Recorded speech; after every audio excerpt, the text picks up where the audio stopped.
యేసుక్రీస్తు శక్తిగల నామంలో మీ అందరికీ శుభములు. ప్రియమైన దేవుని బిడ్డలారా, మరి ఎలా ఉన్నారో? గడిచిన దినమంతా కూడా ఆయన రెక్కల నీడ క్రింద మనందరినీ కాపాడి మరొక నూతనమైన దినాన్ని చూడటానికి దేవుడు కృప చూపించాడండి. మరి అలాంటి కృప, దీవెన, ఆశీర్వాదాలు ప్రతి దినము మనం పొందుకుంటూనే ఉంటున్నామండి. మరి ఈ దినము దేవుడు మనకిస్తున్న వాగ్దానము యాకోబు గ్రంథము 1వ అధ్యాయము 12వ వచనం. శోధన సహించేవాడు ధన్యుడు, అతడు శోధనకు నిలిచిన వాడై ప్రభు తనను ప్రేమించే వారికి వాగ్దానం చేసిన జీవ కిరీటం పొందును. ప్రియమైన దేవుని బిడ్డలారా, మరి ఇందులో ఏం చెప్తున్నాడంటే, శోధన మనకి ఎంత శోధన ఉన్నప్పటికీ మనం ఎంత తట్టుకుంటామో అంతే పెడతాడండి దేవుడు. ఎక్కువ పెట్టాడు అసలు. మరి దాన్ని తట్టుకునే శక్తిని ఇవ్వు ప్రభు అని మనం ప్రార్థన చేసుకోవాలి. మరి దాన్ని ఎదిరించి పోరాడి జయించి మరి ఆ శోధన నుంచి విడుదలని ఇచ్చి తప్పించినప్పుడు దాని నుంచి నువ్వు ధన్యుడు అవుతావు అని చెప్తున్నాడు అనమాట. అంతేకాదండి, మరి ఎన్ని శోధనలు వచ్చినా స్టేబుల్గా నిలబడాలి.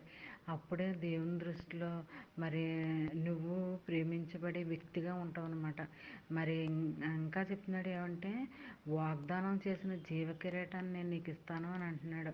మరి ఈ ఇహలోక సంబంధమైన ఖ్యాతి మంచి పేరు కంటే పర సంబంధమైన ఖ్యాతి ఆ మంచి పేరు మనం పొందుకోవాలని ఈ లోకంలోనే మనము నిరీక్షణతో కనిపెట్టుకుంటూ ఉండాలండి. మరి ఆ స్థితిలోకి మనం వెళ్ళాలి అంటే మనం ప్రార్థన జీవితం కలిగి ఉండాలన్నమాట అండి.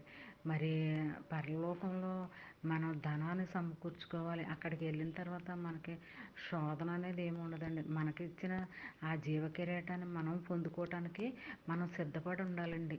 మరి అలాంటి సిద్ధపాటు కలిగిన మనసు మనందరము కలిగి ఉందామండి.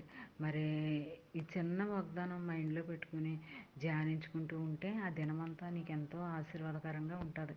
మరి నీకే కదండి, నీ బిడ్డలకి, బయటికి వెళ్ళిన వారికి, లోపలికి వచ్చేంత వరకు ఆయన క్షేమాన్ని, కాపుదలని ఇస్తాడనమాట.